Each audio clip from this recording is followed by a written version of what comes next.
Bismillahirrahmanirrahim. Bapak Ibu, kita buka acara ini. Assalamualaikum warahmatullahi wabarakatuh.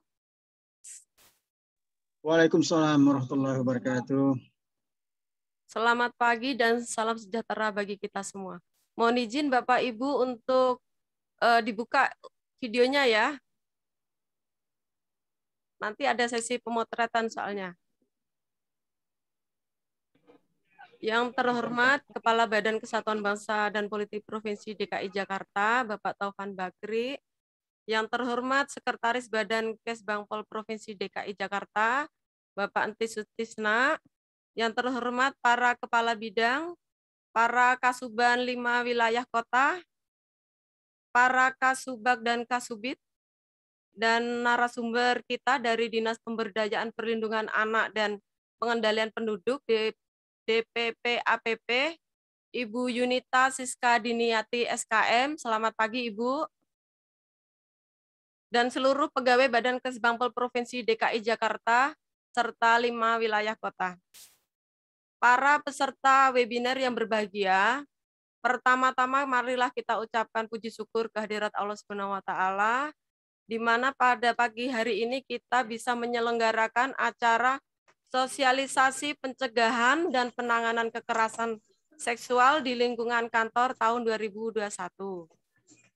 Pada kesempatan ini saya mengucapkan terima kasih atas kesediaan waktu Bapak Ibu serta narasumber yang telah hadir pada pagi hari ini. Sesuai dengan instruksi Gubernur nomor 36 tahun 2020 tentang penyuluhan pencegahan tindak kekerasan terhadap perempuan dan anak oleh sebab semua SKPD ataupun OPD wajib untuk melaksanakan sosialisasi pencegahan dan penanganan kekerasan seksual di lingkungan kantor. Bapak dan Ibu yang saya hormati, bahwa kekerasan seksual di lingkungan kantor adalah segala tindakan ataupun perilaku yang bermuatan seksual dan bisa terjadi pada siapa saja, baik laki-laki ataupun perempuan. Hal ini adalah perilaku yang tidak diinginkan, yang membuat seorang pegawai merasa tersinggung, dipermalukan, ataupun terintimidasi, sehingga mempengaruhi kondisi lingkungan pekerjaannya. Untuk lebih jelasnya nanti akan dikupas dan disampaikan oleh narasumber kita dari DPP APP, Ibu Yunita Siska Diniati SKM. Beliau adalah pengelola tumbuh kembang anak. Untuk mengawali kegiatan pada pagi hari ini, selanjutnya dengan segala hormat, mohon kesediaan Bapak Kepala Badan untuk membuka dan memberikan arahan pada kegiatan ini. Kepada Bapak, saya silakan.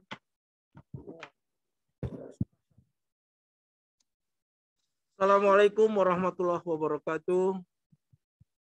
Puji syukur kehadirat Allah Subhanahu wa taala kita dapat berkumpul di tempat ini dalam rangka sosialisasi pencegahan dan penanganan kekerasan seksual di lingkungan kantor tahun 2021. Yang saya hormati Sekretaris Badan Pantis dan Ibu kita Bu Christine yang senang keras-keras katanya. Hari ini kita berbicara soal kekerasan di lingkungan domestik kita, di lingkungan kita di kantor. Yang saya hormati juga Ibu Yunita Siska Dianti dan para Kasuban 5 wilayah serta para Kabit dan para anggota Kesbang. Pagi ini yang cukup cerah, kita mau mencerahkan diri kita dengan pemahaman tentang kekerasan domestik. Pertanyaannya adalah kenapa sih di dalam proses interaksi kita sesama anggota pegawai itu seringkali menimbulkan kenyamanan dan menimbulkan ketidaknyamanan. Interaksi yang seperti ini dalam sosiologis kita sebut interaksi symbolic interaction. Jadi tataplah aku dan aku menatap wajahmu. Gitu katanya. Nah, sekilas pandang seperti lagu kejarlah daku dan kau kutangkap. Nah, inilah pandangan-pandangan pertama ketika kita berinteraksi menimbulkan suatu proses yang kita sebut positif dan negatif. Tapi saya berkeyakinan proses pandangan mata ini berkecenderungan positif karena mendorong kekerjaan kita, menumbuhkan kinerja kita. Tapi di balik penumbuhan kinerja itu barangkali ada unsur negatif yang selalu kita bilang adanya pembulian seseorang atau makna lain yang dimaksud dengan kekerasan domestik atau disebut juga penanganan kekerasan seksual. Itu bisa saja dengan kata-kata, bisa saja dengan gerak tubuh atau bentuk fisik yang lainnya sehingga menimbulkan perasaan yang kurang nyaman bagi yang menerima. Bapak Ibuku yang berbahagia, tentu barang ini bukan barang baru soal kekerasan seksual di lingkungan kantor. Banyak kejadian sudah terjadi dan ini menimbulkan sebuah SK dari Pak Gubernur untuk menyatakan bahwa yuk kita sama-sama saling menghormati di dalam lingkungan kerja kita. SK Gubernur itu tentu tidak main-main, pasti ada sebuah peristiwa yang melandasinya. Nah, kita tentu paham bahwa SK Gubernur tentang penyuluhan pencegahan tindak kekerasan terhadap perempuan dan anak merupakan suatu reaksi yang timbul dari lingkungan pekerjaan kita. Nah, sekali lagi, coba kita ikuti dan kita dengarkan makna dari para narasumber tentang kekerasan seksual di lingkungan kantor kita. Bapak Ibu sekalian, kita coba mendengarkan bagaimana proses itu bisa berjalan dengan baik. Panjang tak lebar, buka mata, buka telinga, buka hati kita tentang interaksi ini. Karena saya yakin di perjalanan interaksi ini bisa saja mengalami hambatan dan bisa saja mengalami tantangan, serta kita bersama-sama harus mencegahnya. Terima kasih kepada para narasumber, Pak Sesban juga yang sudah melaksanakan kegiatan ini. Dan Bu Christine, mudah-mudahan kegiatan ini pertama dapat dipahami oleh teman-teman. Kedua dapat dihayati, kemudian yang ketiga dapat diamalkan dalam kegiatan sehari-hari. Terima kasih, selamat mendengarkan. Dengan mengucap kalimat sakti Bismillahirrahmanirrahim, kegiatan sosialisasi pencegahan dan penanganan kekerasan seksual di lingkungan kantor tahun 2021 saya nyatakan dibuka. Burung cendrawasih dari Papua, terima kasih buat semua. Wabillahi taufiq wal hidayah. Wassalamualaikum warahmatullahi wabarakatuh. Waalaikumsalam warahmatullahi Oh. wabarakatuh.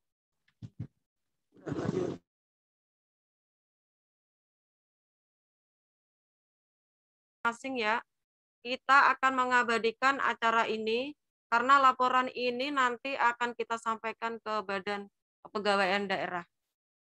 Serta nanti acara ini akan kita upload ke kanal YouTube Kesbangpol. Jangan lupa like dan subscribe. Waduh.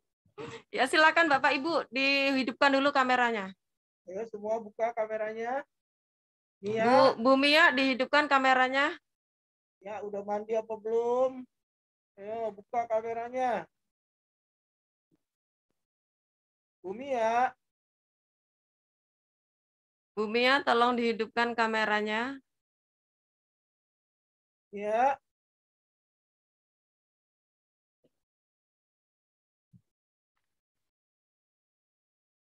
Bentar Bapak Ibu ya.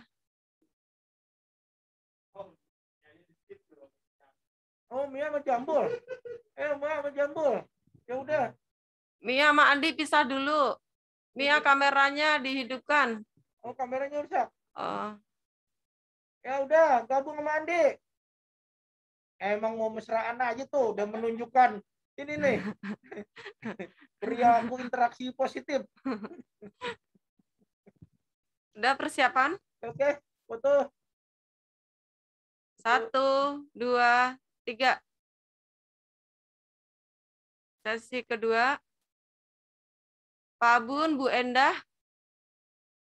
Bu Endah. Endah. Purwakarta kunaon atau Purwakarta? Ayo, gerak. Dibuka. Bu Endah kameranya. Ya, lanjut. Kita mulai ya. 1, 2, 3. Berikutnya.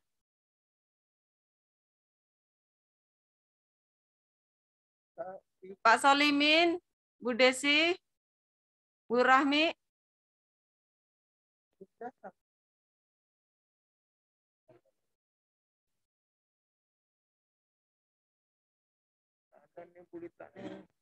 Bu Rahmi.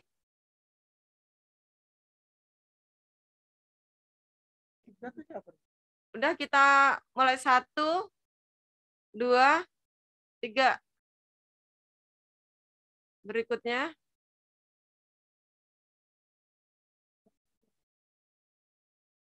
Udah selesai, udah. Makasih.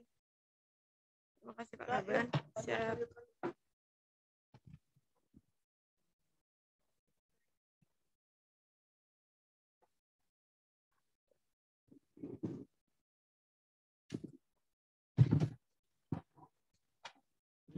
Ya. Terima kasih Bapak Ibu. Selanjutnya kegiatan sosialisasi ini akan dipandu oleh fasilitator kita, yakni Bapak Sekretaris Badan Provinsi DKI Jakarta, Bapak Entis Sutisna, untuk memandu acara ini hingga selesai. Kepada Bapak kami silakan. Baik, terima kasih. Assalamualaikum warahmatullahi wabarakatuh. Selamat siang, salam sejahtera bagi kita semua. Terima kasih Ibu Christine, Ibu Ketua Pelaksana dalam acara ini. Terima kasih kepada yang saya hormati para Kabid, para Kasuban, Kasubit, Kasubag TU, dan seluruh jajaran pegawai Bakes Bangpol. Terima kasih atas kehadirannya. Tadi sudah panjang lebar disampaikan oleh Pak Kaban terkait dengan pencegahan terhadap kekerasan terhadap perempuan dan anak. Sudah disampaikan panjang lebar dalam bentuknya bahwa ada kekerasan berbentuk fisik, verbal, non-verbal, dan sebagainya. Bahwa kunci semuanya ini adalah komitmen kita bersama dalam rangka melaksanakan amanat dari Pak Gubernur, yaitu Pergub nomor berapa ya? Pergub nomor 36 tahun 2020. Bahwa memang ini perlu keseriusan, perlu kesamaan kita dalam rangka mewujudkan yang kita harapkan, yaitu suasana kantor yang aman, nyaman, dan tentram. Pak Kaban menyampaikan bahwa ada 3 kunci. Yang pertama, kita memahami. Yang kedua, kita menghayati. Dan ketiga, yang paling utama dan komitmen bersama untuk kita semua adalah kita melaksanakan seluruh amanat ini yang nanti akan disampaikan oleh Ibu narasumber terkait bagaimana sih pencegahannya, mulai daripada mekanisme penyelesaiannya, tata cara dan prosedur pelaksanaan penyelesaiannya. Untuk selanjutnya mungkin tidak panjang lebar, bahwa ini bagian daripada edukasi yang kalau saya rasa mungkin ini salah satu alat yang mungkin bisa efektif dalam rangka menyebarluaskan terkait dengan pencegahan kekerasan terhadap perempuan dan anak. Ini merupakan suatu alat dalam rangka kita memberikan informasi dan edukasi kepada kita semua. Yang saya hormati Ibu Yunita, salam hormat. Terima kasih atas kehadirannya dan kami semua menunggu Ibu. Mohon kami diberikan pencerahan, edukasi, mudah-mudahan harapan Pak Gubernur, harapan kita semua bisa dilaksanakan dalam rangka kita menjalankan tugas sehari-hari di kantor, agar kantor bisa lebih aman, nyaman, dan tenang. Dan untuk Kesbang sebetulnya kita sudah nyaman Ibu, tapi mungkin ini bagian daripada tugas kita dalam rangka melaksanakan, mewujudkan, dan mengimplementasikan amanat instruksi Pak Gubernur nomor 36 tahun 2020. Untuk mekanismenya mungkin yang pertama penyampaian dari Ibu, setelah itu baru kita lanjutkan dengan tanya jawab. Mungkin itu ya Bu Christine, mekanismenya untuk ini. Dengan hormat saya persilahkan kepada Ibu untuk menyampaikan materi. Kami persilahkan Ibu, terima kasih. Ya, terima kasih Pak Anti Sutrisna sekaligus fasilitator pada kegiatan pagi ini. Bismillahirrahmanirrahim. Selamat pagi, salam sejahtera buat kita semua. Yang terhormat Kepala Badan Kesbangpol, Bapak Dr. Andes Taufan Bakri MSI, terima kasih tadi sudah membuka. Terima kasih. Yang terhormat juga Sekretaris Badan, Bapak Anti Sutrisna sekaligus fasilitator pada kegiatan pagi ini. Yang terhormat Kasubag Umum Kepegawaian, Bu Kristinawati, SE, terima kasih Ibu, serta para peserta webinar pencegahan dan penanganan tindakan pelecehan seksual di lingkungan kantor. Pertama-tama marilah kita panjatkan puji dan syukur kehadirat Allah Subhanahu wa Ta'ala, karena alhamdulillah pagi hari ini kita bisa berkumpul bersama ya Bapak Ibu dalam kegiatan webinar pencegahan dan penanganan tindakan pelecehan seksual di lingkungan kantor. Perkenalkan, saya Yunita Siska Diniati, SKM dari Dinas PPAPP Provinsi DKI Jakarta, izin untuk berbagi informasi terkait kekerasan perempuan dan anak. Saya izin share screen ya, Bapak Ibu ya.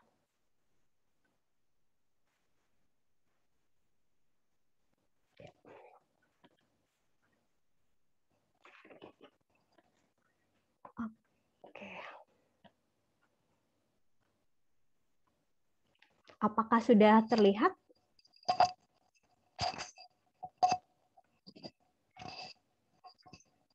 Izin, apakah paparannya sudah terlihat, Bapak Ibu?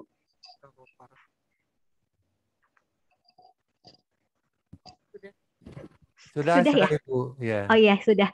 Ya, terima kasih. Terima kasih, Bapak. Di sini saya akan mencoba memaparkan terkait pencegahan dan penanganan kekerasan seksual di lingkungan kantor. Di sini fokus perlindungan kita tidak bisa memisahkan dari dua, yaitu fokus terhadap pencegahan dan fokus terhadap penanganan korban. Pencegahan termasuk kegiatan pada kita pada pagi ini, yaitu untuk mencegah dan mengurangi resiko terjadinya kekerasan terhadap perempuan dan anak. Lalu fokus perlindungan yang kedua, jika sudah terjadi kekerasan terhadap perempuan dan anak, tentunya kita harus menangani korban, yaitu untuk menyelamatkan, menangani dampak penegakan hukum dan pemberdayaan korban itu sendiri. Jauh sebelum adanya Pergub 36 tahun 2020, kita memiliki Perda nomor 8 tahun 2011, Bapak izin, di mana di pasal 3 disebutkan bahwa tujuan perlindungan itu sendiri adalah untuk mencegah tindak kekerasan terhadap perempuan dan anak, termasuk perdagangan orang. Kedua, menghapus segala bentuk kekerasan dan eksploitasi terhadap perempuan dan anak. Ketiga, melindungi, memberikan rasa aman bagi perempuan dan anak. Keempat, memberikan pelayanan kepada korban perempuan dan anak, termasuk pelapor dan saksinya. Dan kelima, memfasilitasi dan melakukan mediasi terhadap sengketa rumah tangga untuk mewujudkan keutuhan rumah tangga yang harmonis dan sejahtera. Lalu selain perda tersebut, kita juga pada tahun 2020 hasil rapat terbatas melalui Kementerian PP dan PA, Presiden menitipkan ada lima titipan pesan oleh Presiden, yaitu pertama, prioritaskan pada aksi pencegahan termasuk kegiatan pada pagi hari ini, lalu perbaiki sistem pelaporan dan layanan pengaduan. 3, lakukan reformasi besar-besaran pada manajemen penanganan kasus dengan membentuk one-stop service agar penanganan dapat dilakukan dengan cepat, terintegrasi, dan komprehensif. Nomor 5, melaksanakan proses penegakan hukum yang memberikan efek jera kepada pelaku. Dan kelima, memberikan layanan rehabilitasi sosial dan reintegrasi sosial. Mungkin itu. Lalu di tingkat internasional dan nasional, kita memiliki kebijakan perlindungan perempuan yang diawali oleh konvensi CEDAW ya, dan akhirnya diratifikasi menjadi Undang-Undang Nomor 7 Tahun 84. Lalu kita juga punya Beijing Platform for Action tahun 1995, di mana disebutkan ada 12 kritis area dan salah satunya merupakan kekerasan terhadap perempuan. Kenapa sih kebijakan perlindungan perempuan ini dibuat karena korban kekerasan yang paling dominan adalah perempuan. Mungkin ini terkait kebijakan perlindungan anak, kita lewat saja. Lalu komitmen pemerintah Provinsi DKI Jakarta tidak mentoleransi segala bentuk kekerasan termasuk pelecehan seksual di lingkungan kerja. Dengan adanya komitmen ini, Pemprov DKI Jakarta juga secara konsisten membuat segala peraturan ya, baik peraturan daerah nomor 8 tahun 2011, itu mungkin induk dari peraturan-peraturan di bawahnya, lalu ada peraturan gubernur, termasuk keputusan gubernur, lalu ada instruksi gubernur, instruksi nomor 36 tahun 2020 tentang penyuluhan pencegahan tindakan kekerasan terhadap perempuan dan anak, termasuk pada hari ini, pagi ini. Lalu yang terakhir ada SE Gubernur nomor 7 tahun 2021, sangat baru ya, mungkin Bapak Ibu juga sudah pernah membaca karena ini baru saja per tanggal 30 Agustus tahun 2021. Seperti itu. Lalu dalam RPJMD kita juga kekerasan terhadap perempuan dan anak merupakan KSD 13, di mana memiliki 12 rencana aksi, 17 rencana aksi yang OPD penanggung jawabnya merupakan 12 OPD penanggung jawab. Di dalamnya termasuk Dinas PPAPP. Mungkin itu. Lalu kenapa sih penting hal ini untuk dibahas gitu kan? Pasti pertanyaannya begitu. Apa sih yang istimewa? Jadi ada survei dari Better Work Indonesia tahun 2015 bahwa 1 dari 3 perempuan Indonesia pernah mengalami pelecehan seksual di dunia kerja. 1 dari 3 perempuan.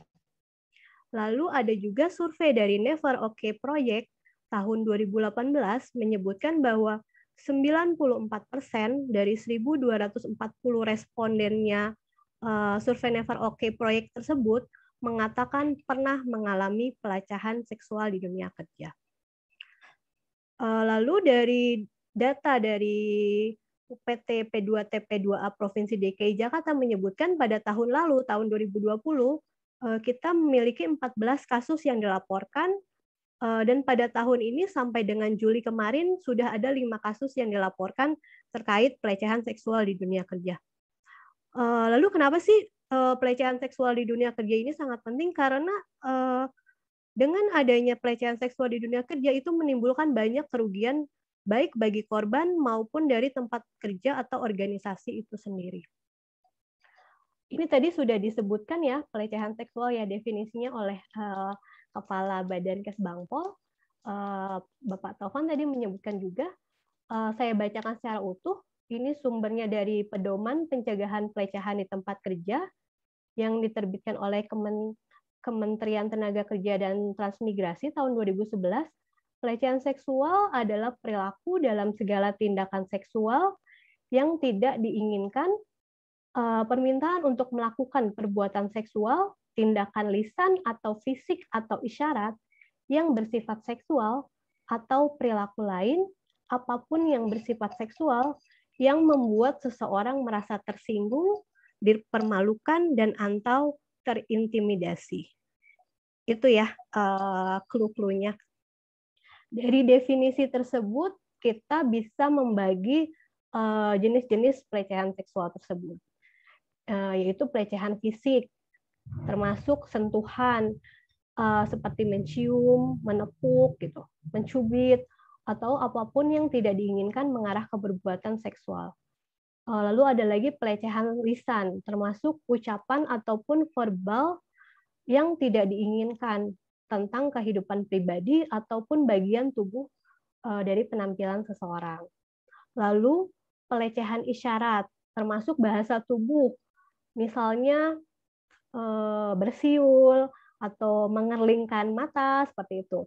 Jika korbannya tidak merasa nyaman, itu disebut pelecehan isyarat.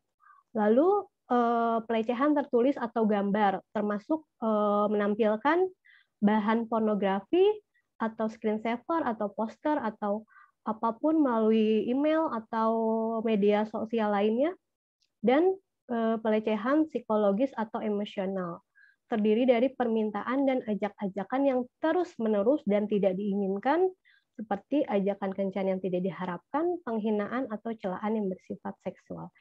Itu bentuk-bentuk dari pelecehan seksual.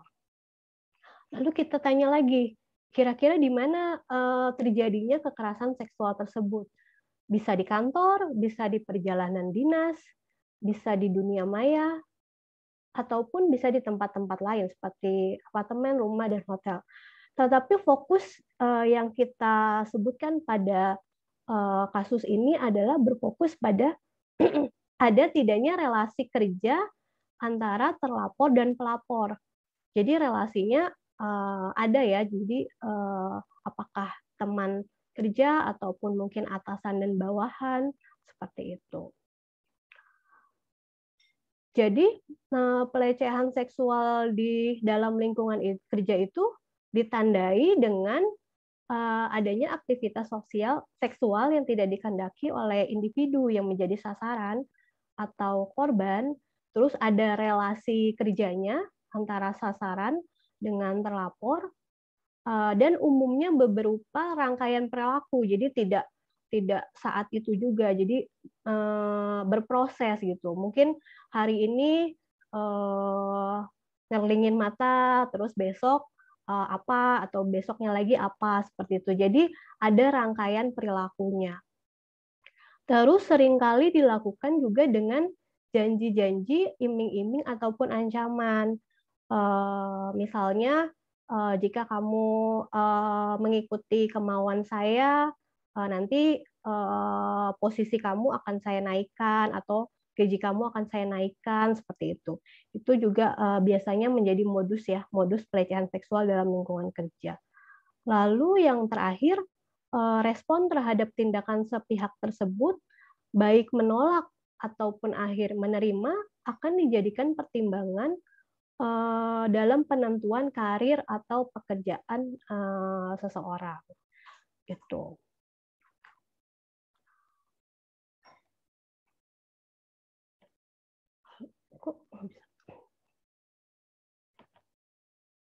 Ya.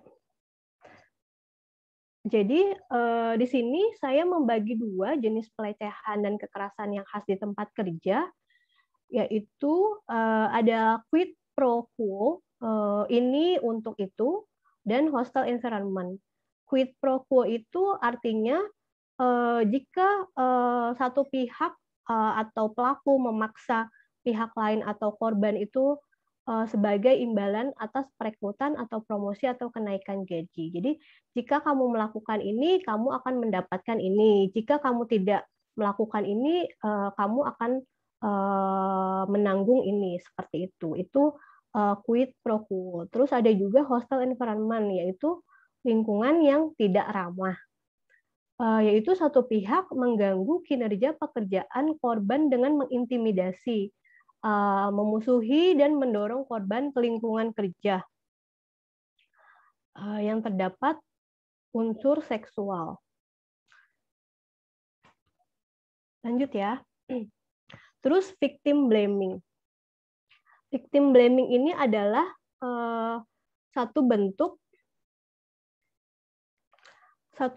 sikap menyalahkan korban, yaitu dalam di sini yang saya bahas adalah perempuan atau anak, atas kekerasan yang mereka alami. Jadi jangan sampai seseorang perempuan sudah menjadi korban, lalu akhirnya dia melapor, tetapi kita sebagai rekan kerjanya itu menyalahkan si perempuan tersebut. Misalnya kamu sih, misalnya nih ya, contoh, kamu sih sering pakaiannya minim gitu, atau mungkin kamu sih kalau pulang malam-malam jadinya berpotensi untuk hal tersebut. Ini termasuk adalah victim blaming gitu. Jadi si korban ini tidak merasa aman untuk menceritakan, untuk melaporkan hal kekerasan yang mereka alami kepada orang lain gitu. Itu victim blaming. Terus bagaimana mencegah victim blaming itu? Yaitu kita harus membangun rasa empati. Posisikan diri kita sebagai korban, jadi kita bisa ikut merasakan. Lalu buang pikiran yang tidak perlu, termasuk komentar-komentar yang bisa menjatuhkan korban itu sendiri. Lalu ketiga, realistis, berpikir realistis bahwa kita tidak ada satu orang pun yang ingin mendapatkan perlakuan tersebut, gitu. Jadi itu membuat kita tidak akan bias gender ya, tidak akan melakukan bias gender. Mungkin itu. Lalu sebaran kasus di sektor kerja, ternyata di sektor pemerintahan ada 10,26% kasusnya menurut Never OK Project tahun 2018 sampai 2020. Terus siapa korbannya? Pelamar kerja, atau yang mau promosi kerja, atau bawahan, atau pegawai perempuan, atau honorer, semuanya beresiko. Siapapun bisa menjadi korban kekerasan pelecehan seksual ini. Lalu siapa pelakunya? Semuanya punya potensi, termasuk atasan, termasuk rekan kerja setara, termasuk klien atau pemberi jasa, termasuk perekrut, atau bahkan mantan rekan kerja. Itu semuanya berpotensi menjadi pelaku. Lalu dampak apa saja sih di kantor untuk dampak untuk organisasinya? Yaitu suasana kerja menjadi tidak aman dan menekan. Alhamdulillah tadi Pak Kaban dan Pak Sekban juga sudah menjelaskan bahwa di Kesbangpol, alhamdulillah suasana kerjanya nyaman ya Pak ya. Jadi semoga ini tidak akan pernah terjadi di lingkungan kerja Kesbangpol. Lalu nomor 2, bisa mempengaruhi kredibilitas dan kepercayaan terhadap instansi atau perusahaan tersebut. Yang ketiga, kedisiplinan dan produktivitas kerja menurun. Yang keempat, turnover tinggi dan sulit merekrut yang baru ya, karena sudah ada image bahwa kantor tersebut membiarkan atau telah terjadi tindak itu sehingga tidak ada lagi yang mau melamar ke perusahaan tersebut gitu. Dan terakhir itu adalah resiko gugatan hukum. Jadi bisa saja perusahaan tersebut digugat secara hukum oleh korban. Itu dampaknya. Lalu kenapa sih korban sedikit banget gitu yang melapor? Jadi mungkin kasus kekerasan seksual terhadap perempuan ini mungkin kasusnya lebih banyak daripada yang dilaporkan. Kenapa? Karena di sini korban ngerasa takut. Victim blaming tadi kan, takut kehilangan pekerjaan, terus ada aksi balasan, terus takut menyulitkan orang lain, mengganggu suasana kerja. Terus ini nih victim blaming, dianggap tidak asik, cari sensasi, pembuat onar, atau bahkan dipermalukan, dan tidak dipercaya. Jadi korban merasa lebih baik dipendam gitu. Padahal ini tidak baik. Terus bagaimana sih penanganannya jika kita sebagai rekan kerja, korban tersebut adalah rekan kerja kita yang mengalami. Sampaikan bahwa korban tersebut bahwa kita mendukungnya. Itu sangat-sangat dukungan psikologis yang sangat baik untuk korban. Lalu bantu rekan kerja tersebut untuk mengumpulkan bukti. Misalnya ada foto atau ada kalimat-kalimat WA yang tidak senonoh seperti itu. Itu bisa dibantu untuk mengumpulkan bukti. Lalu jika memungkinkan tegur pelaku, karena kan di sini kan rekan kerjanya sebagai posisi yang netral, bisa menegur pelaku jika memang setara ya, setara. Lalu bisa juga dengan melapor kepada atasan atau ke bagian kepegawaiannya, ataupun juga ke P2TP2A Provinsi DKI Jakarta. Atau bisa juga ke polisi. Jadi sekarang itu di setiap Polres kita memiliki UPPA, unit perlindungan perempuan dan anak. Di situ kita bisa melapor terkait kekerasan-kekerasan yang kita alami. Itu mungkin. Terus penanganan jika saya sendiri yang mengalami, kalau saya mengalami, saya harus bagaimana gitu. Pertama-tama kita harus tenangkan diri, jadi kita harus tenang dulu untuk bisa berpikir secara logis ya. Habis itu kita akan mencari bantuan, terus juga kita sampaikan kepada pelaku bahwa perbuatannya tidak pantas. Jika tidak jika tidak mempan, kita bisa konsultasikan masalahnya ke P2TP2A karena pelecehan seksual itu sangat berdampak secara psikologis untuk korban. Lalu yang terakhir, laporkan kepada atasan, bagian kepegawaian atau polisi. Mungkin itu. Terus kalau jika kita bawahan kita yang menjadi korban, terus mereka lapor kepada kita, apa yang harus kita lakukan? Yang pertama kita harus lakukan adalah merespon laporan tersebut secara serius. Merespon, lalu jaga kerahasiaannya, jangan malah diumbar, jangan malah diceritakan lagi ke orang-orang seperti itu. Jadi kita respon laporannya secara serius dan menjaga kerahasiaannya. Lalu tunjukkan sikap empati kita dan tanya kebutuhannya apa. Dan satu hal lagi yang jangan pernah dilakukan, jangan konfrontir antara pelaku dan korban. Jangan dikonfrontir antara pelaku dan korban, lalu menyalahkan korban. Itu jangan sampai dilakukan. Lalu beri informasi kepada korban tentang UPTP2TP2A, lapor dan konsultasikan kepada Badan Kepegawaian Daerah atau BKD, lalu bekerja sama dengan aparat penegak hukum jika terjadi pelaporan pidana. Itu. Pencegahan yang bisa kita lakukan adalah memberikan contoh sikap saling menghargai, bersikap tegas bahwa kita tidak mentoleransi terhadap pelecehan seksual apapun, dan langsung bertindak jika mendapati perilaku yang tidak patut.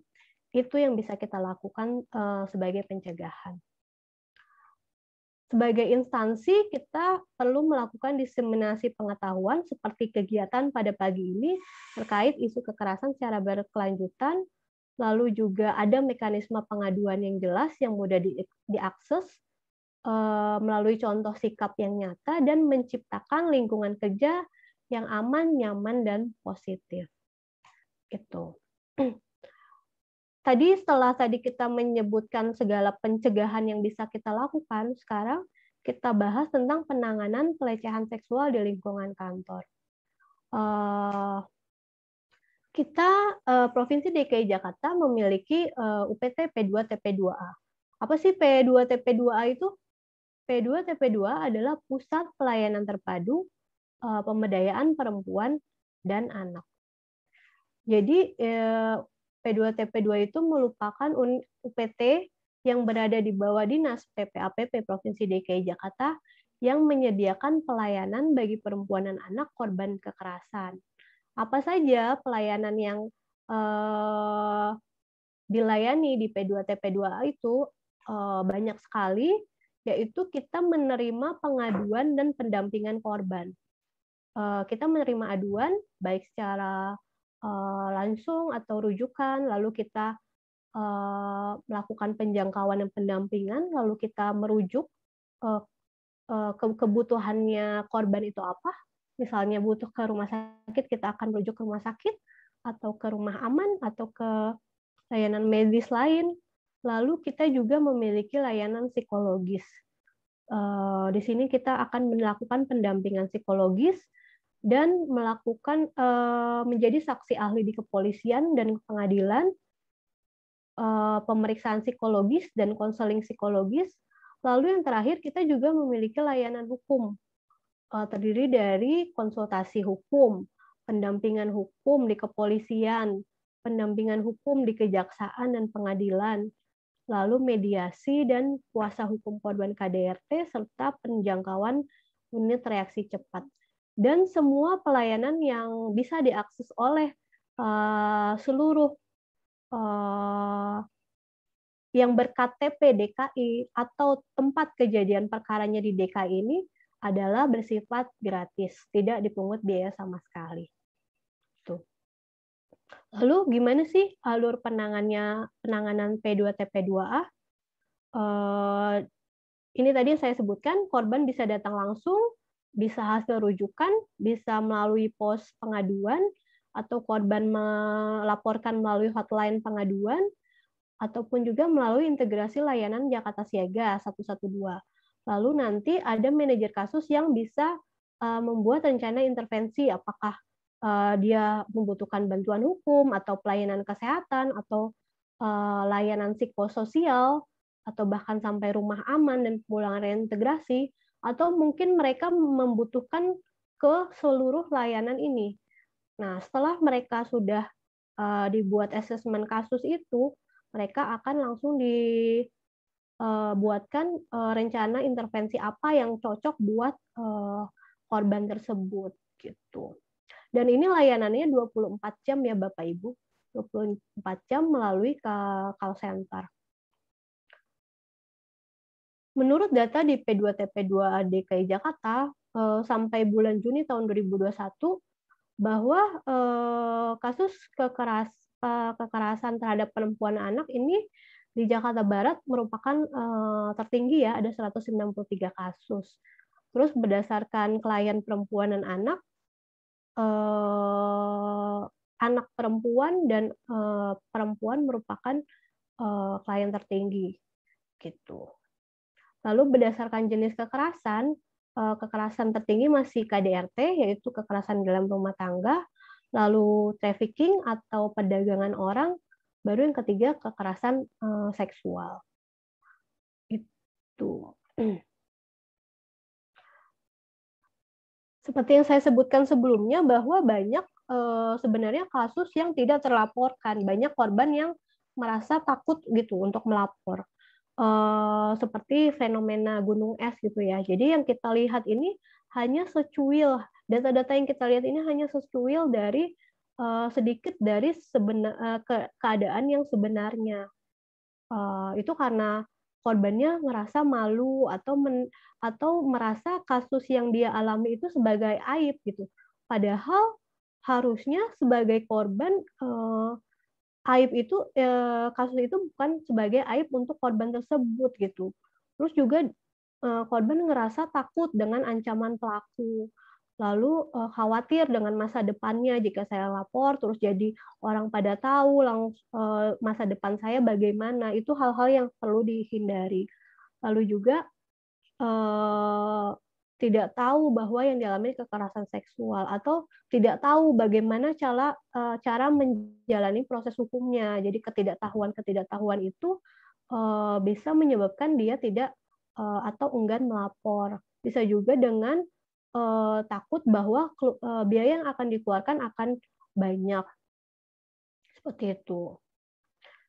Padahal melapor kasus kekerasan itu penting. Karena apa? Karena yang perlu diberikan efek jera itu adalah pelaku, bukan korban. Yang perlu merasakan itu aib adalah pelaku, bukan korban. Jadi, memberikan efek jera kepada pelaku itu untuk bisa mendapatkan sanksi hukum dan sanksi sosial.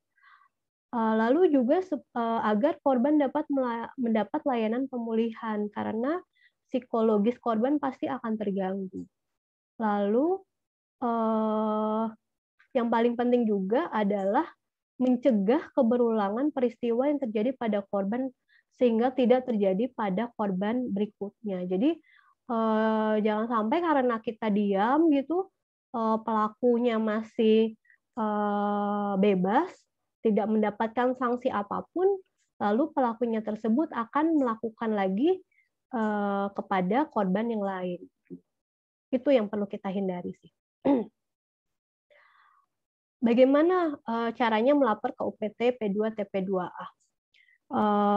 Bisa datang langsung ya Bapak Ibu, bisa datang langsung ke kantor P2TP2A di hari dan jam kerja. Tetapi untuk datang jika tidak bisa datang langsung, bisa juga datang ke 19 pos pengaduan, itu juga di hari dan jam kerja. Nanti di slide berikutnya saya akan sampaikan. Kemudian di telepon 112, yaitu Jakarta Siaga 24 jam. Itu bebas pulsa. Selain 112, kita juga punya hotline pengaduan, itu juga 24 jam, bisa melalui WhatsApp, telepon, dan SMS. Nanti mungkin saya akan izin share juga videonya. Ini adalah pos Sapa pengaduan. Di Jakarta Timur kita punya 5 pos pengaduan, Jakarta Pusat 2, Jakarta Utara 2, Jakarta Barat ada 6 pos pengaduan, dan Jakarta Selatan ada 4. Setiap pos pengaduan ini dia memiliki tenaga paralegal atau bantuan hukum dan konselor untuk menangani psikologisnya. Jadi setiap pos itu ada 2 tenaga ahli. Nah, terus juga di pos pengaduan di kendaraan umum kita punya juga di Transjakarta ada 23 koridor Transjakarta, nanti bisa dibaca. Lalu juga di MRT kita punya 13 stasiun MRT, dan di LRT ada 6 stasiun LRT juga yang sudah memiliki pos pengaduan. Lalu kita juga sudah bekerja sama dengan beberapa kampus di DKI Jakarta sebagai perpanjangan tangan kita sebagai pos sahabat perempuan dan anak, pos Sapa, untuk bisa melakukan pengaduan-pengaduan di sekitar wilayah kampus tersebut. Ini P2TP2A, nomor hotline-nya 0813 176 176 22. Mungkin ini yang bisa saya sampaikan kepada Bapak Ibu semua. Nanti mungkin kita lebih banyak sharing ya atau diskusi. Tapi sebelumnya saya izin panitia untuk bisa men-share video biar lebih tergambarkan video di pelayanan P2TP2.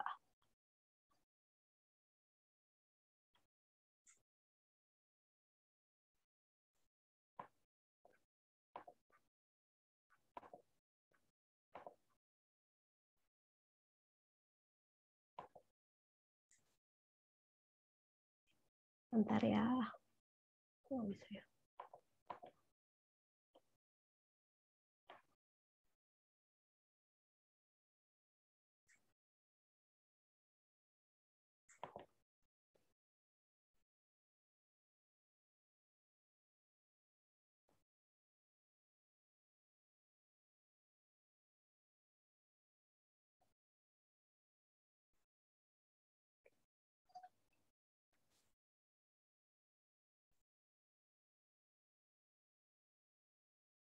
Ibu, nggak ada soundnya, bisa di ini nggak Bu? Suaranya. Bu Yunita bisa di ituin suaranya nggak? Videonya. Iya, izin Pak. Videonya diperbesar, suaranya nggak kedengaran. Oh iya, bentar. Ini ada kendala sedikit. Bentar. Saya stop deh. Stop share screen.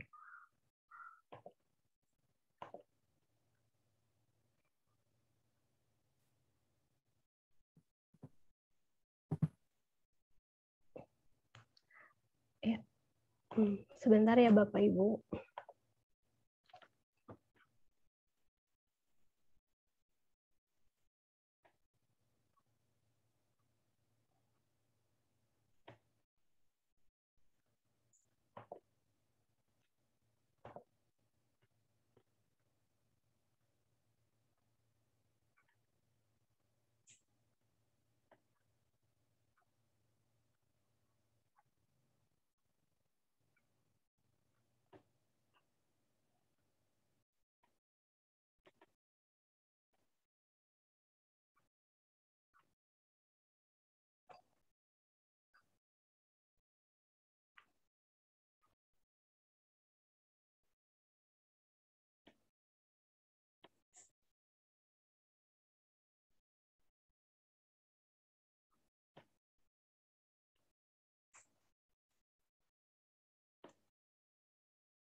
Apakah sudah terdengar, izin?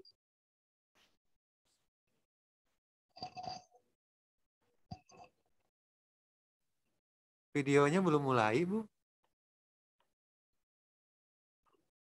Sebentar.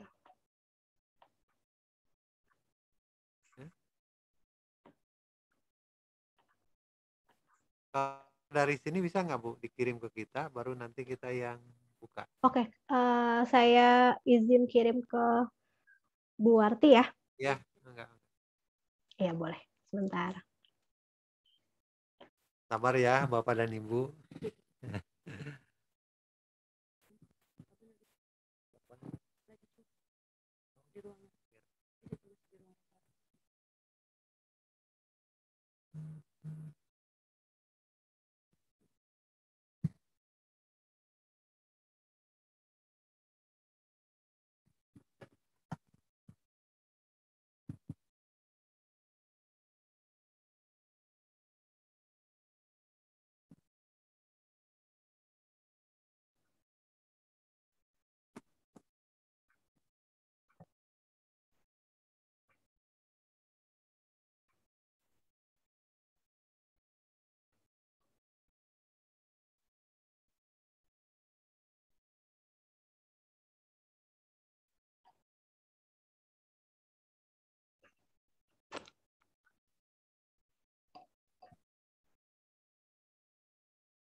Sudah?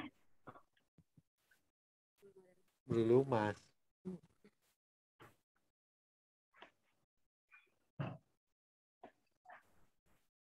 Ya, belum masuk.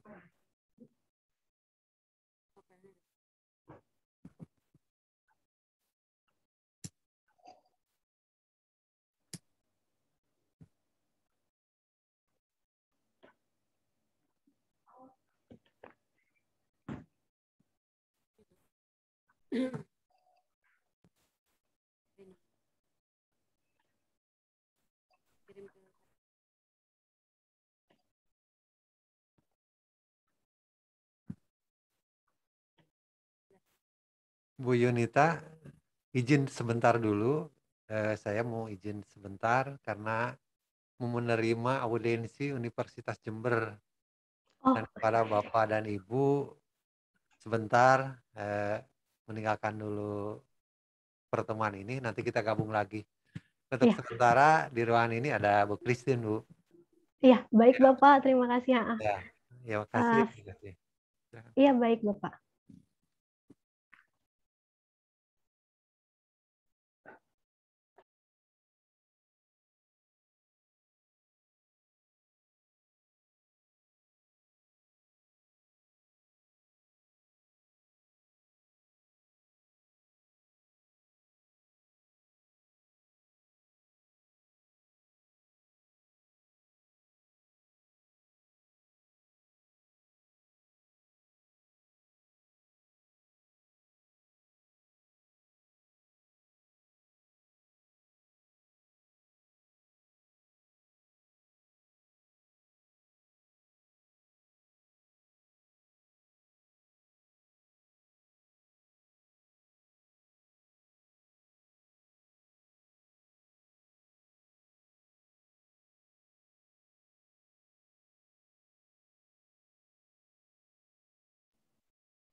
Mohon maaf ya Bapak Ibu, ada kendala teknis sedikit, tapi videonya sudah saya sampaikan ke panitia, nanti mungkin akan bisa diputar.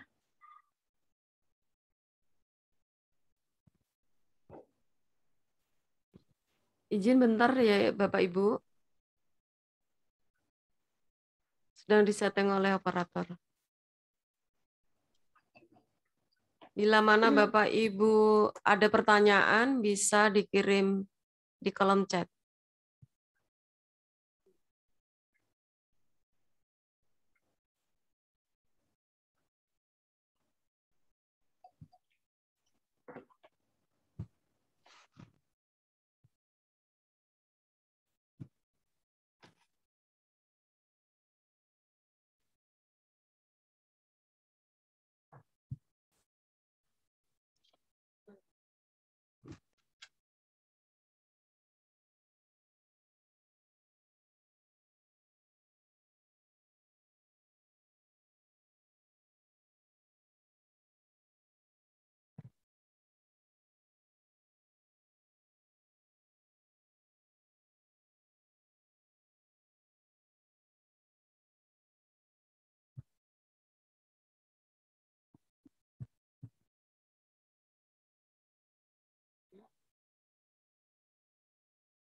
SOP pelayanan korban kekerasan terhadap perempuan dan anak pada masa pandemi COVID-19 di UPT Pusat Pelayanan Terpadu Pemberdayaan Perempuan dan Anak P2.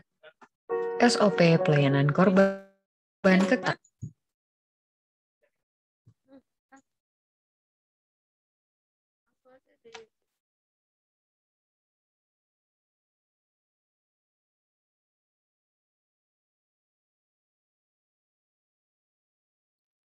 SOP pelayanan korban kekerasan terhadap perempuan dan anak pada masa pandemi COVID-19 di UPT Pusat Terpadu Pemberdayaan Perempuan dan Anak P2 TP2A Provinsi DKI Jakarta. Pemerintah Provinsi DKI Jakarta melalui Dinas Pemberdayaan, Perlindungan Anak, dan Pengendalian Penduduk menyediakan layanan penanganan korban kekerasan terhadap perempuan dan anak pada UPT P2 TP2A. Jika Anda atau orang terdekat Anda mengalami kekerasan, segera laporkan kasus Anda ke UPT P2 TP2A melalui Jakarta Siaga 112. WhatsApp, SMS, hotline 0813 176 176 22, email, ataupun melalui tombol darurat di aplikasi Jakarta Aman yang akan langsung terhubung dengan layanan Jakarta Siaga 112. Ceritakanlah permasalahan Anda kepada manajer kasus P2 TP2A. Jika Anda butuh pendampingan saat membuat laporan polisi, paralegal dan konselor P2 TP2A siap mendampingi. Siapkan juga KTP, kartu keluarga, akta lahir, dan buku nikah saat didampingi. Pendamping korban P2 TP2A akan mendampingi Anda saat melakukan visum et repertum di rumah sakit, pemeriksaan kesehatan di puskesmas, dan melakukan rapid test. UPT P2 TP2A juga melakukan layanan psikologis, layanan konsultasi hukum, dan dengan tetap menjalankan protokol-protokol kesehatan, UPT P2 TP2A juga melakukan penjangkauan korban.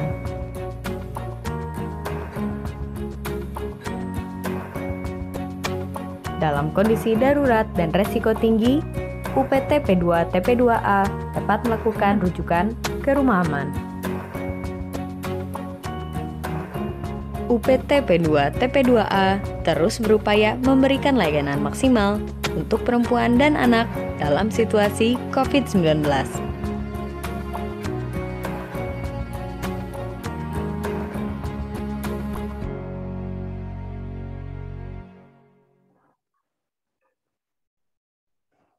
Ya, demikian.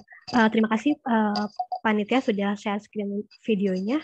Mungkin itu Bapak Ibu paparan informasi dari saya. Mungkin jika ada pertanyaan mungkin bisa kita diskusikan.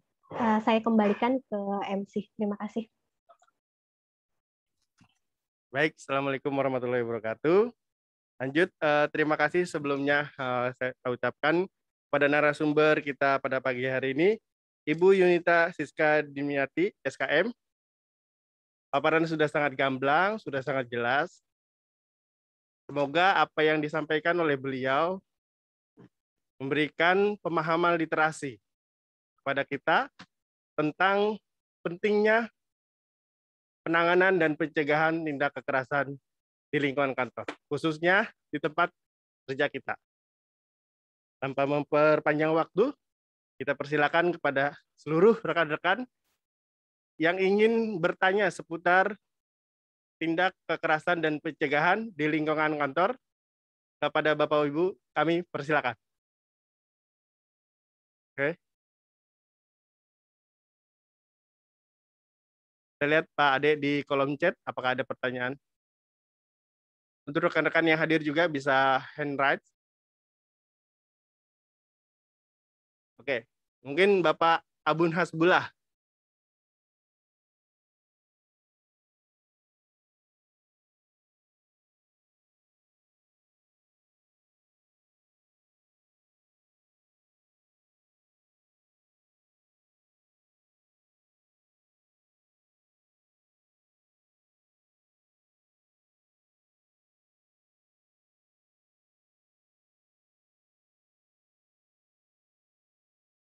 Baik, Bu.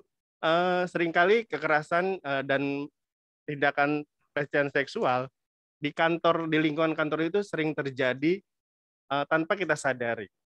Ya, seringnya hal ini terjadi karena ada ketidakpahaman kita tentang bentuk-bentuk pelecehan seksual secara sadar telah kita lakukan. Nah, gimana nih buat teman-teman, baik yang perempuan maupun yang laki-laki, untuk menyikapi bentuk-bentuk pelecehan seksual yang sangat tipis perbedaannya antara tindakan pelecehan seksual dengan bercanda. Nah, mohon Bu sedikit penjelasannya, Bu Yunita, bagaimana cara membedakan antara tindakan pelecehan seksual dengan bercanda versi kekerasan dalam lingkungan kantor. Ya, terima kasih Bapak Muhlisin SIPMA atas pertanyaannya. Benar sekali, memang tipis sekali perbedaan antara kekerasan seksual atau pelecehan seksual di lingkungan kantor ini dengan bercanda seperti itu. Tetapi seperti yang tadi saya sudah sampaikan, bahwa di sini itu dari definisi kekerasan seksual, kita mengetahui bahwa segala bentuk tindakan itu membuat si korban merasa tidak nyaman. Itu sih Pak, membuat korban merasa tidak nyaman, terus merasa terintimidasi dan lain-lain. Jadi jika selama pelaku melontarkan bercandaan itu tetap dan korban itu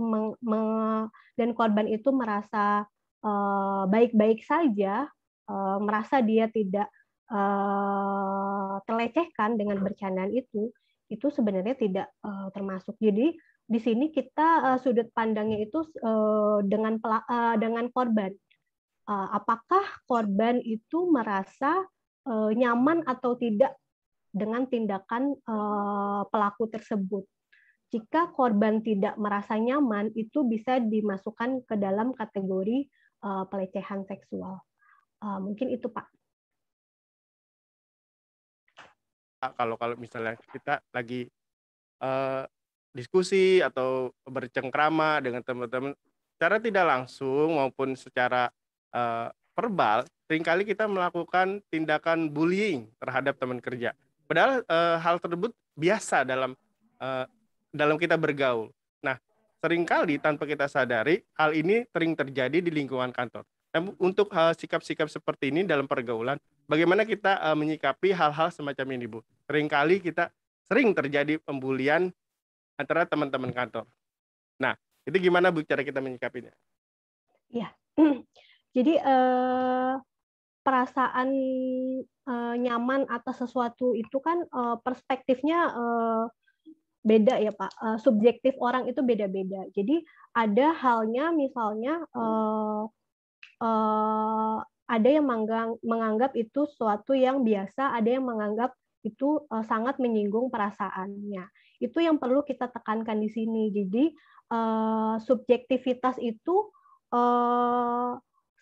intinya sih sebagai rekan kerja kita harus saling menghargai. Jadi jangan menyamakan si korban itu sama seperti kita. Jangan menyamakan korban itu gitu bercanda kayak gitu aja tersinggung gitu. Jangan sampai kita memiliki itu.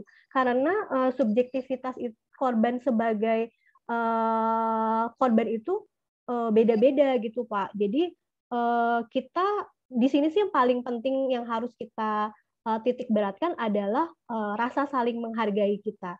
Jadi ya jika bercanda ya ibaratnya jangan sampai terlewat batas gitu, Pak. Kita harus tahu batas-batasnya. Jika sudah menyangkut area pribadi atau ibaratnya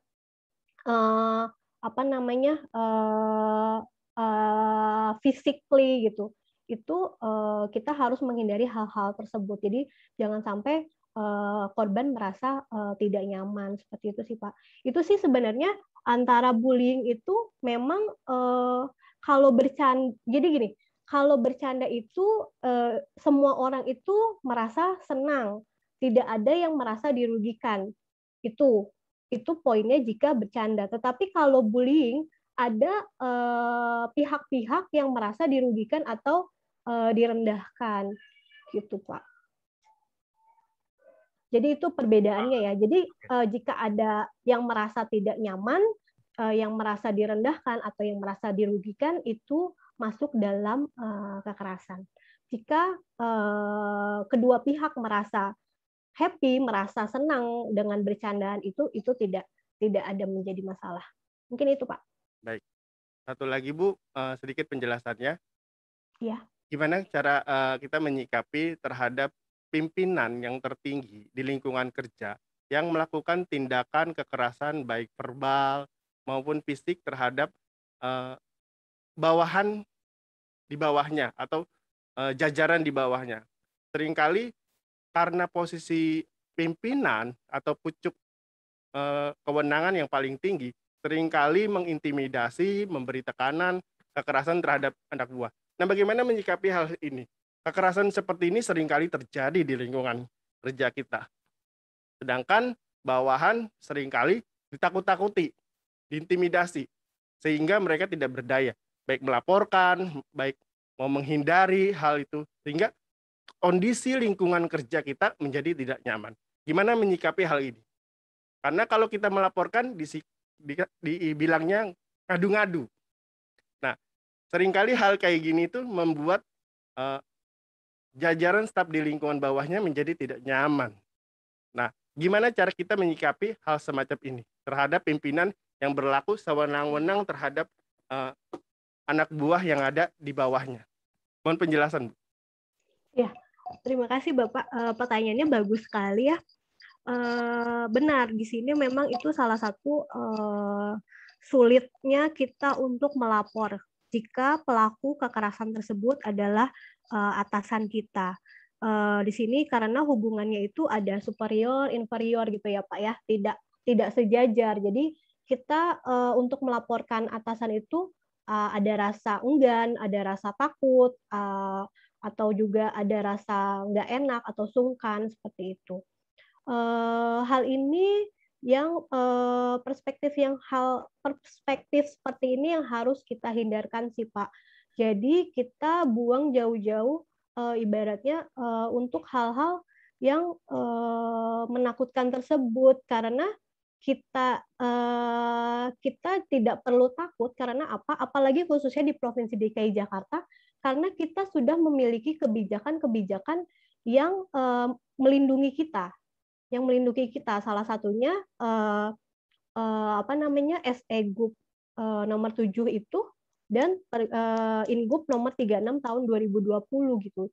Jadi kita tidak takut lagi untuk mengadukan atau melaporkan kepada atasannya. Sebenarnya jadi korbannya itu bisa untuk langkah awal ya. Untuk langkah awal mungkin bisa mengajak berbicara dulu, menyampaikan langsung dulu kepada atasannya bahwa dia tidak nyaman loh dengan kondisi seperti ini saya tidak saya tersinggung, mohon izin saya tersinggung Pak jika perkataan Bapak seperti ini, atau saya tidak suka dengan perbuatan Bapak yang seperti ini gitu. Karena hal itu bisa jadi atasannya tersebut tidak merasa kalau dia itu melakukan kekerasan gitu, tidak sadar seperti itu. Jadi kita bisa mengkomunikasikannya langsung dulu ke atasan. Jika dia atasan tersebut memiliki perubahan perilaku, berarti penyampaian kita diterima dengan baik dengan atasan. Tetapi jika dia tidak merubah perilakunya, kita bisa sampaikan ke bagian kepegawaian ataupun ke atasannya dari pelaku tersebut, Pak. Jadi misalnya dia kepala bidang, kita bisa melaporkannya lagi ke kepala badan gitu. Atau jika misalnya dia kepala badan, kita bisa melaporkan ke BKD, seperti itu sih Pak. Tetapi yang perlu saya sampaikan di sini, jangan segala tindakannya atasan tersebut jika bisa, jika perlu didokumentasikan secara baik gitu Pak. Jadi kita punya bukti-bukti penyampaian kekerasan verbalnya kira-kira kapan, terus di mana, terus misalnya ada saksinya siapa saja, itu menguatkan kita jika ada nanti penelusuran kasus lebih lanjut. Mungkin itu Pak jawaban dari saya. Oke, jadi dibuat skemanya ya tentang alur pelaporan sehingga ada jelas mekanisme pelaporan itu harus seperti apa, terhistori gitu. Ketika nanti pelaporan itu ditindaklanjuti, jelas rangkaiannya terhadap kekerasan yang dilakukan pimpinan terhadap bawahannya. Oke, dari Dinas DPAPP sendiri, apakah ada suatu badan yang memfasilitasi pelaporan terhadap kekerasan ini apabila kita ingin menyampaikan laporan itu secara secret gitu. Jadi rahasia kita terjamin. Tapi kita mempunyai bukti-bukti konkret gitu. Gimana, Bu? Iya. Izin Pak, terkait SE terakhir nomor 7 tahun 2021 itu disebutkan bahwa kerahasiaan baik korban maupun pelaku itu selama belum ada putusan itu terjaga, Pak. Jadi nanti korban tidak perlu takut karena kita juga punya peraturan juga tentang perlindungan korban dan saksi itu bahwa identitas korban nanti akan dirahasiakan, Pak.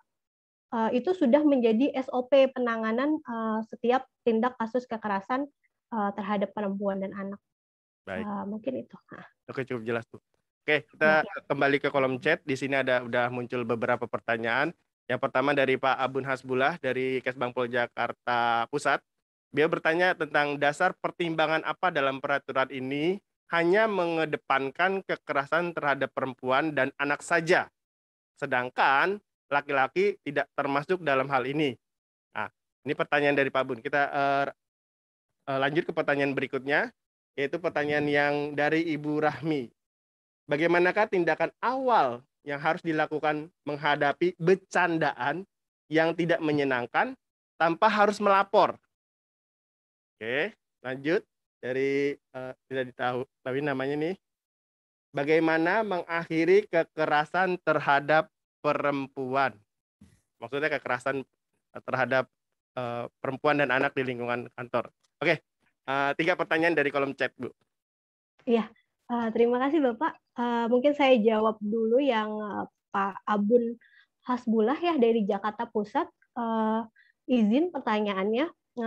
Ini banyak sekali pertanyaan jika laki-laki yang melontarkan ini. Kenapa hanya perempuan dan anak yang dilindungi? Kami juga sering sebenarnya mendapatkan kekerasan tersebut, gitu kan ya Pak ya? Jadi gini Pak, sebenarnya khususnya untuk kekerasan perempuan dan anak ini karena perempuan dan anak itu disebutkan juga di undang-undang bahwa merupakan kelompok yang rentan, gitu. Kelompok yang rentan. Sehingga undang-undang perlindungan terhadap perempuan, undang-undang terhadap perlindungan anak ini dikhususkan kepada perempuan dan anak. Tetapi jangan takut Pak, jangan gelisah karena jika ada kekerasan yang dialami oleh laki-laki itu juga akan ditindaklanjuti, tetapi memang tidak spesifik. Karena apa? Karena ibaratnya kalau misalnya dia itu masuk ke kalau dalam hukum ya Pak, dalam hukum masuk ke dalam misalnya pidana umum gitu. Jadi kalau ibaratnya kalau kita sudah masuk ke ranah hukum, misalnya di Polres, masuk Polres, dia masuknya ke yang pidana umum gitu. Cuma kalau perempuan dan anak karena memang ada kerentanan dan karakteristik yang berbeda, dia masuknya ke UPPA Polda atau Polres gitu. Jadi unit perlindungan perempuan dan anak. Ini karena memang perempuan dan anak termasuk golongan yang rentan. Tetapi jika bapak atau laki-laki yang bisa juga mengalami kekerasan itu bisa masuk ke delik aduan yang lebih umum gitu Pak. Tetapi akan tetap diakomodir. Ya Pak Bun ya, monitor ya.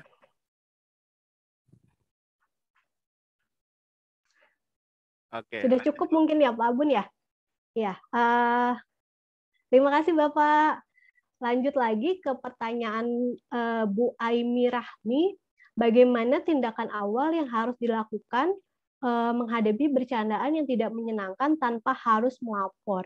Itu tadi, perbedaan bercanda dengan sesuatu yang bullying itu perbedaannya pada subjek, pada kitanya. Jika kita merasa tidak nyaman dengan bercandaan itu, hal pertama yang mesti kita sampaikan adalah kita sampaikan ke orang yang bercanda itu, Bu. Jadi kita harus menyampaikan bahwa kita tidak nyaman karena seringkali mereka juga tidak merasa gitu, tidak merasa kalau mereka membuat pelecehan tersebut gitu. Jadi kalau misalnya kita sampaikan, mungkin mereka langsung, oh mungkin bercandaan saya sudah kelewatan. Jadi besok-besok si pelaku ini, si orang ini tidak akan melakukan bercandaan yang seperti itu lagi gitu. Tetapi jika ibu sudah sampaikan ke orang tersebut, tetapi orang tersebut masih melakukan hal yang sama,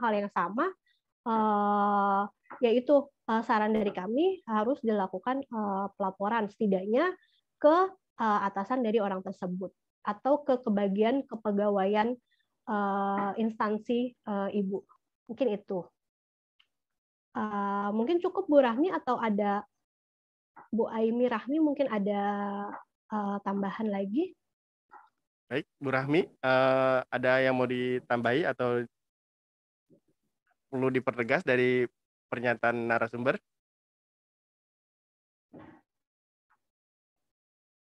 Oke, cukup. Oke. Cukup ya. Mungkin yang terakhir ya dari siapa nih namanya, Suban Kesbangpol JP. Bagaimana mengakhiri kekerasan terhadap perempuan? Pertanyaan yang bagus sekali, Bu Irma. Iya, pertanyaan yang bagus sekali karena sampai saat ini pun saya juga masih menanyakan hal tersebut. Kapan kekerasan terhadap perempuan ini berakhir? Karena setiap hari kami mendapatkan laporan gitu, baik kekerasan terhadap perempuan di lingkungan kantor maupun lingkup KDRT, lingkup ibaratnya lingkup yang lebih luas lagi. Bagaimana mengakhiri kekerasan terhadap perempuan? Pertanyaan yang bagus gitu ya, dan cukup sulit saya jawab terus terang Pak, karena saya juga intinya kita sebagai perempuan harus bisa memberdayakan diri kita sendiri, empowerment diri kita sendiri, agar setidaknya kekerasan terhadap perempuan itu tidak terjadi pada diri kita sendiri. Jadi kita mulai dengan diri kita sendiri ya Bu ya. Semoga dimulai dengan masing-masing memulainya itu kekerasan terhadap perempuan secara global bisa berkurang bahkan terhapus. Mungkin itu Bu jawaban dari saya. Terima kasih Bu. Iya, terima kasih Bu Irmawati. Bu Yunita mohon izin bisa pertanyaan satu lagi Bu? Boleh Ibu. Terakhir. Boleh. Soalnya ini materi cukup menarik bagi kami, Bu. Iya. Mohon izin Ibu, gini. apabila dari kami kepegawaian melakukan pendampingan, ada pegawai yang mengalami kekerasan seksual, misalkan dalam bentuk itu lisan, tapi pegawai itu tidak merasa itu perlakuan yang tidak menyenangkan. Biasanya kalau kita melaporkan ke pihak kepolisian, apa ke P2TP 2A itu kan harus mempunyai bukti gitu. Apabila cuma di situ tidak ada saksi, tapi cuma korban aja, apakah bisa diterima pelaporan kita itu, Ibu? Mohon izin. Izin Bu, tadi korbannya tidak merasa ya Bu ya? Tidak merasa. Korbannya merasa. Korbannya merasa. Ya, korbannya merasa ada pelecehan seksual di situ. Tetapi tidak ada saksi, cuma secara lisan aja, dan itu dilakukan berulang-ulang. Nah, kita dari kepegawaian melakukan pendampingan bila tidak ada bukti, apakah nanti pelaporan kita itu diterima oleh P2TP 2A ini ataupun pihak kepolisian. Bagaimana Ibu menyikapinya? Terima kasih Bu atas pertanyaannya, bagus sekali ya, sudah ke teknis. Bisa Bu. Jadi gini, kita sampaikan saja, walaupun ibaratnya tidak punya bukti, kita sampaikan karena di P2TP2 itu kita punya layanan konseling ya Bu, layanan konseling. Jadi nanti mungkin ada saran atau ada langkah-langkah apa yang akan korban ini lakukan ke depannya gitu untuk menghadapi itu. Jadi dilaporkan saja Bu, dilaporkan, nanti kita akan memberikan langkah-langkah apa yang korban perlu lakukan. Jika memang belum ada bukti, bisa jadi nanti kan karena ini dilakukan terus-menerus gitu kan, berulang, bisa jadi nanti kan akan berulang lagi nih Bu. Jadi mungkin korban udah punya triknya, udah punya tipsnya untuk persiapan jika misalnya memang kejadian itu berulang lagi gitu Bu. Dan akan lebih dan ada konseling psikologisnya Bu. Jadi nanti korbannya bisa lebih ini Bu, lebih psikologisnya lebih kuat lagi gitu. Jadi kalau tidak melakukan hal-hal yang tidak diinginkan seperti itu Bu. Jadi dia ngerasa lebih kuat gitu karena kita akan mendampinginya. Jadi kalau untuk melaporkan ke P2TP2A, saran saya dilaporkan saja Bu. Mungkin kalau misalnya memang benar ada kasus, bisa langsung japri ke saya Bu setelah acara ini. Siap Bu Junita, terima kasih banyak. Iya, sama-sama Ibu. Berarti bisa Bu ya, walaupun tanpa bukti ataupun saksi gitu. Yang bisa maksudnya bukti yang berbentuk foto ataupun rekaman video ataupun apa, cuma dari lisan dari ini dari korban aja berarti bisa Bu ya. Nanti iya Bu, bisa. Nanti kita karena iya bisa nanti kita ini lagi kan, kita kita telusuri lagi gitu. Oh, siap. Iya. Ya, terima kasih Bu Junita. Iya, sama-sama Ibu. Kembali kita ke kolom chat, ada beberapa pertanyaan. Oke, yang pertanyaan pertama yaitu dari selanjutnya dari Bapak Mansur. Bagaimanakah upaya penegakan hukum terhadap kasus pelecehan seksual terhadap perempuan yang terjadi sampai dengan saat ini? Apakah sudah sesuai dengan hukum yang berlaku atau masih jauh di luar ekspektasi dan harapan banyak orang? Karena kita tahu penegakan hukum ini luar biasa, banyak sekali aturan-aturan yang mengikatnya, namun kekerasan dan pelecehan tindak kekerasan itu juga tidak pernah turun grafiknya. Itu pertanyaan yang pertama. Lanjutnya, kalau dari Bapak Yuda, kalau ada pelaporan pelecehan seksual, namun pelaporan seksual itu dilaporkan ke P2TP2A dengan menggunakan anonim, apakah akan mendapat tindak lanjut atau tidak? Gitu. Oke, 2 itu aja pertanyaannya, Bu. Iya, terima kasih Bapak. Saya jawab yang terakhir dulu ya. apakah laporan pelecehan seksual dari pelapor anonim akan ditindaklanjuti oleh PPAPP atau P2TP2A gitu ya. Izin Pak Yuda, kalau laporan anonim kita sulit untuk menindaklanjutinya gitu. Jadi setidaknya laporan tersebut memiliki identitas nama, terus juga alamat dan nomor telepon gitu. Karena kalau anonim kita juga bingung, kita konfirmasinya nanti ke pelapor itu kemana gitu loh, Mas Yuda ya. Pak Yuda. Ya, gitu. siap. Jadi Ya, makasih, Mbak. diharapkan laporan tersebut setidaknya berisi nama ataupun alamat korban gitu. Terus yang mungkin itu ya Pak Yuda, jika nanti kurang lengkap silakan ditanya kembali. Lalu untuk Pak siapa Acung Deso, Acung atau Acung Deso nih, ya bagaimana upaya penegakan hukum terhadap kasus pelecehan seksual terhadap perempuan? Apakah sudah sesuai dengan hukum yang berlaku? Sejauh ini sudah memang jadi kita memang agak sedikit ini ya, jika terjadi kenaikan kasus gitu, itu sebenarnya belum tentu kenaikan kasus, itu juga bisa jadi keberhasilan kita bahwa korban-korban kekerasan itu berani melapor gitu. Jadi selama ini mungkin kasusnya banyak tetapi tidak ada yang melapor gitu. Kalau misalnya sekarang jadi banyak yang banyak kasus mungkin juga karena sudah banyak yang berani melapor. Itu salah satu tingkat penilaian yang perlu kita sampaikan juga. Jadi bagaimana upaya penegakan hukum terhadap kasus terhadap perempuan, apakah sudah sesuai? Alhamdulillah sejauh ini sudah sesuai, dan alhamdulillah juga banyak penegak-penegak hukum terutama di bawah UPPA ya, Unit Perlindungan Perempuan dan Anak, sudah berperspektif gender. Jadi tidak menghakimi sepihak dan lain-lain. Itu yang bisa saya sampaikan. Terus ini ada lagi nih Pak, izin terakhir, Abun Hasbullah lagi, Pak Abun lagi.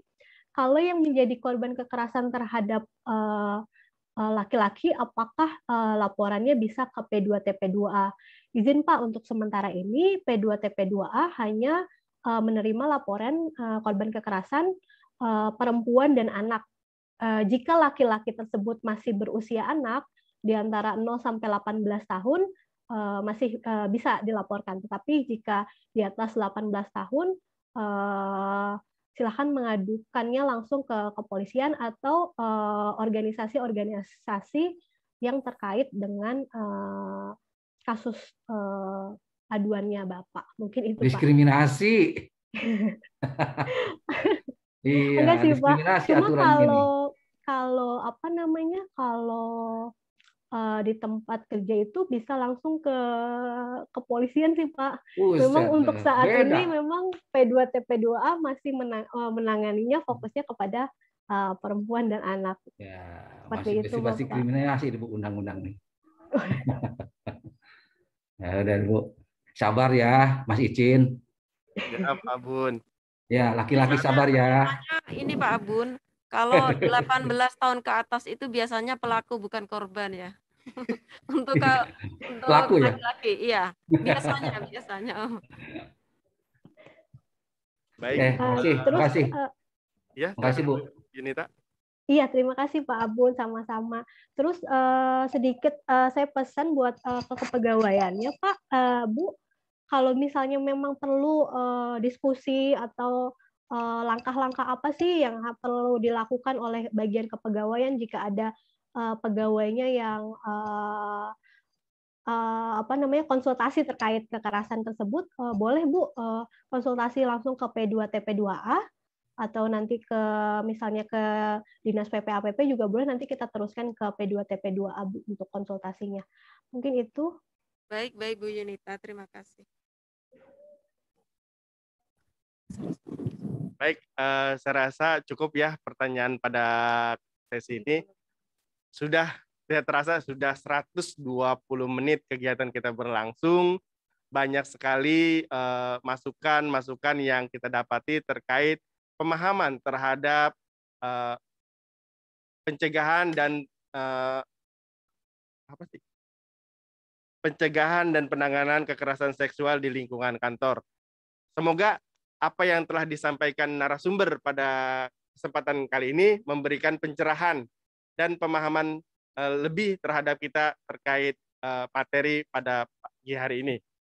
Sebelumnya, sebelum kegiatan ini ditutup, saya serahkan kembali ke narasumber, kepada Ibu. Demikian tadi Bapak Ibu kegiatan sosialisasi pencegahan dan penanganan kekerasan seksual di lingkungan kantor, bahwa kekerasan seksual di lingkungan kantor adalah tindakan ofensif yang tidak diinginkan oleh semua pegawai karena akan berdampak pada produktivitas kerja ataupun kenyamanan dalam bekerja. Semoga kegiatan ini bermanfaat dan sekaligus untuk menjadi perhatian kita bersama agar tidak terjadi di lingkungan kita, terkhusus di Badan Kesatuan Bangsa dan Politik Provinsi DKI Jakarta. Saya ucapkan terima kasih untuk Bu Yunita selaku narasumber, dan terima kasih kepada Bapak Ibu semua yang sudah mengikuti kegiatan ini dari awal sampai akhir. Akhir kata, terima kasih. Wabillahi taufiq wal hidayah. Wassalamualaikum warahmatullahi wabarakatuh. Waalaikumsalam warahmatullahi wabarakatuh. Nah, Terima kasih Ibu. Kepada narasumber kita. Terima kasih Bu Yunita. Ya, terima kasih juga Bapak Ibu atas kesempatannya. Nanti untuk materi saya sampaikan ke panitia ya Bapak Ibu. Terima kasih Ibu. Ya, terima kasih. Bu Yunita di sini banyak temannya. Bu Mia ada, Bu Lia. Oh iya. Ya, dapat salam dari Bu Lia, Bu Yunita. Oh iya, salam balik Ibu. Sudah lama tidak berjumpa. Bapak Ibu, nanti untuk piagam atau sertifikat nanti akan kita email. Ya, di kolom chat. Di kolom chat coba Bapak Ibu isi dulu di kolom chatnya. Nanti akan kita kirim. Terima kasih. Izin saya live ya Bu ya. Ya, terima Siap kasih. Ibu, terima kasih Bu Yunita. Iya, sama-sama. Assalamualaikum warahmatullahi wabarakatuh. Oke, informasi kepada seluruh pegawai bahwa pada tanggal 4 September 2021 pukul 9 akan diadakan kegiatan BIMTEK pengisian MySub. Mohon Bapak Ibu meluangkan waktunya untuk mengikuti BIMTEK MySub pada tanggal 4 Oktober 2021 pukul 9 pagi. Oke, sekedar informasi saja. Terima kasih.